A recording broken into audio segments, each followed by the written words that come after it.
প্রিয় দর্শক সবাই কেমন আছেন? আজকে একটা ভিডিও নিয়ে আসলাম। দেখেন, মানে এই জমির চারপাশের ধানগুলো অনেক সুন্দর, কিন্তু আসলে এই জমিটা অনেক খারাপ, মানে বলার মতো না। মানে এই চকের ভিতরে সবচাইতে যদি নিম্নমানের ধান হয়, সেটা হচ্ছে আমার প্রাণপ্রিয় বন্ধু রুহুলের জমিতে। ঠিক আছে, তো এর আগেও একবার সার প্রয়োগ করছে, কিন্তু আসলে এই সার কোনো কাজে আসেনি। ঠিক আছে, তো আবার দ্বিতীয় দফায় আজকে সার রোপণ করতেছে।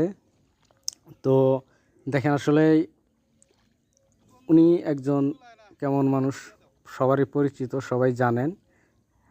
তো দেখেন, ও কিন্তু কৃষির সাথে জড়িত। তো যদি কেউ আপনার মনে করেন যে সফলতা অর্জন করতে চায়, তো অবশ্যই কৃষির সাথে সম্পৃক্ত থাকতে হবে। দেখেন, আসলে ও কি কি সারগুলো দিছে সেগুলো দেখাইতেছে। তো অনেকগুলো সার দিছে জমিতে, মানে অনেক সময় হয়েছে জমিতে সার রোপণ করতেছে। তো এটা দেখার পরে আমি একটু আগে আসি যে আসলে ও কি করে এত সময়। আসলে মানে এই দেখেন, পুরা চকের ভিতরে ওর ধানটা সবচাইতে ছোট ছোট এবং সবচাইতে লাল।